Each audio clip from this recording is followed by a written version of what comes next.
All right, so as I just realized I have my ghost over my shoulder like that, and this red balloon. All right, so I just want to do a quick reflection on the Declaration of Independence lesson that I've been working on with my students over the past couple days. So today's Monday. We just finished it up today. And, I absolutely love the Declaration of Independence. And, it's on my wall of fame. Let me show you my wall of fame over there. Got the Declaration over there. Then I got the Constitution in the middle. And the amendments of the Constitution on the right-hand side on my wall. So that would be my wall of fame right there in regards to historical documents that I teach about. So, every student, especially every seventh grader, loves the Declaration of Independence. They think it's so exciting and just amazing, jaw-dropping, and just full of fun. I wish I could say that would be the case, but it's not. And, I think a lot of my students realize the importance of it, and I hope I convey that to them, just how important this document is, the beginning of America, the United States, and, how important this is. I call it the greatest breakup letter in American history. So we started off the lesson by taking a look at a breakup letter, analyzing the sections of it, and, kind of taking a look at the purpose of each section. And then we're off to analyzing the Declaration of Independence for a few days. And what I really wanted to convey to my students over this process was that this was not just about the Declaration of Independence itself. There was a lot more to it, and it's more about the process of how you approach and the skills you use as you are analyzing this Declaration of Independence. So over the years, I've learned the hard way that you can't just give students a document that was written a couple hundred years ago and tell them to analyze it in seventh grade and then expect them to take off and just be so successful with it. Now, don't get me wrong, there are some students that can do that. They possess the skills to analyze the extremely difficult documents. They thrive on it, and good for them. It's unbelievable. It's amazing to see this with a seventh grader doing that. I don't think I was doing that as a seventh grader. But what I really wanted them to get out of this was how do you go about this process? What skills are you going to take from here to ELA class, to science class, to, anything that happens with life? It doesn't matter. That's kind of my goal with that. I'm very oriented when it comes to life skills as well. And, it's something that I had to learn, and I figured out that, I don't want them to be discouraged by these documents, and I want them to learn from them. And I want them to gain the historical sense from them, but also just the skills that come along with analyzing historical nonfiction and the extremely important documents in our history. So what I have kind of focused on over the past 2 days was a saying that one of my all-time favorite teachers in this building, Downingtown Middle School, Sherry Gasabo, she taught me a couple years ago that less is more. So what I did was I took the Declaration of Independence and I condensed it down into 5 more manageable parts that were shorter but direct to the point. Still contain that difficult language, but more direct to the point. And for instance, like the grievances, I narrowed it down to like 7 grievances. And then the other thing is also to go and trust the process. Yes, hashtag trust the process.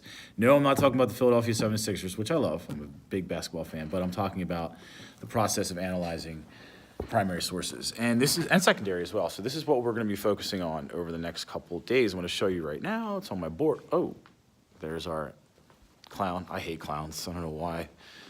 He has a bone in his mouth. But, okay, so if you take a look up here at the top, this is on my board. This has been there. We are not rushing today. This was up there every day. They were not to rush. I did not want to see a student just to go through this, work on this for completion, because I told them it was beyond this. The important skills that they're going to learn throughout this or sharpen were extremely important to me, and I conveyed this to them every day as I pointed to this as we started each class. So the second thing, or number 1 on my board, would be I wanted them to find a purpose. I wanted them to find the purpose for each section. I developed some questions with one of my colleagues, Mr. Tony Basilio, and we thought about good questions that would be relevant for the students, good guiding questions, give them purpose for the section. I try to tell them, guys, when you're older, you're going to get into a car. You're not just going to get in your car and take off. you're going to try to figure out, first off, where am I going? I mean, sometimes you may drive around for no reason, but, obviously you could get lost, things could happen, etc. But it's more or less like, okay, I'm going to find out the address, right? Where am I going to go? I can plug it into a navigation system, sure, easier. I don't have to worry about a map, but I have to figure out the address first. So purpose, like what am I going to be looking at? What questions am I going to have for this section? Second, look up words you do not know. So this is actually twofold. And it's twofold because the first part is obviously their vocabulary is, it's growing. It's developing as we go along. And this is also written in Old English. It's not very easy to understand. And what we have then is we have them looking up words they do not know and then putting them into the sentence. But sometimes, you see the second part right here, the definition that you get the first off will not make sense. For instance, dissolved was in the Declaration of Independence, and they look up dissolve, and you see a liquid, turning into something, and it's like, wait, does that have anything to do with history in this case? No, it has nothing to do with it. So they had to, as I called them, drill down deeper with the definition. Next, context clues, and also the background that we've learned as well. So once you have this information, put it into the context of the sentence, and go from there. I can tell you honestly, from this was, I had a couple aha moments, which I was so happy about. I loved every second of it. I had a couple students say to me, like, I have no idea what this sentence is about. I'm like, all right, let's do this. Let's take 2 words. I circled 2 words, looked them up, found them in context with the actual definition of what we're learning about and also the background. And then we plugged those in, used the context, and then all of a sudden they're like, oh, this makes sense. I was so happy to hear that, and it was just great. It was an aha moment. I love teachers. We love this. We love the aha moments, and they got it, and it was so awesome. And I'm just like trying to convey to them that, yeah, it's hard, it's difficult, but if you try this out, you do this, you work on this, it's going to make more sense to you. Follow the directions. Obviously, we're taking a look and seeing what we're supposed to do for each section. Sometimes it asks them to answer a question. Sometimes they answer the question and then also highlight to get information to back up what they have stated or what helped them come to that conclusion. And finally, perseverance, my favorite.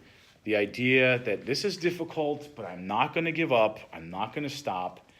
And you're going to keep trying. You're going to keep working hard so that you can get an understanding of this. And just from polling the students, I found that they thought this process was beneficial and something that they're going to use, and we will be using on a day-to-day basis in my class. We're actually going to use it again tomorrow with a secondary source. It's a lot easier, but still, that's the idea. So I feel like it's successful. I'm happy about it. I definitely think it was worth it, and just going off of what I wanted to accomplish, I feel like this was very, very successful in that case. And I got some students to take a look at the Declaration, understand it a little bit better now, and also some skills that we can use for the future in my class and also other classes as well that I'm hoping. So I think this one was a success, and definitely something that I learned from, and I learned it the hard way over the years, and it took me some time to figure that out. So I'm happy. I'm joyful right now, and I'm appreciative.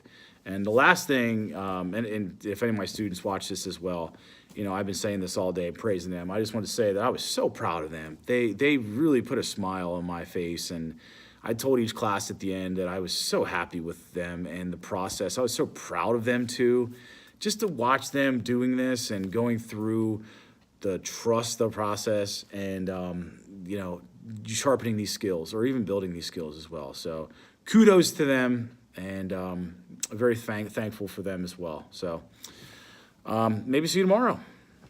Treaty of Paris, ending the Revolutionary War. Oh my gosh, did we even fight the war yet in this class?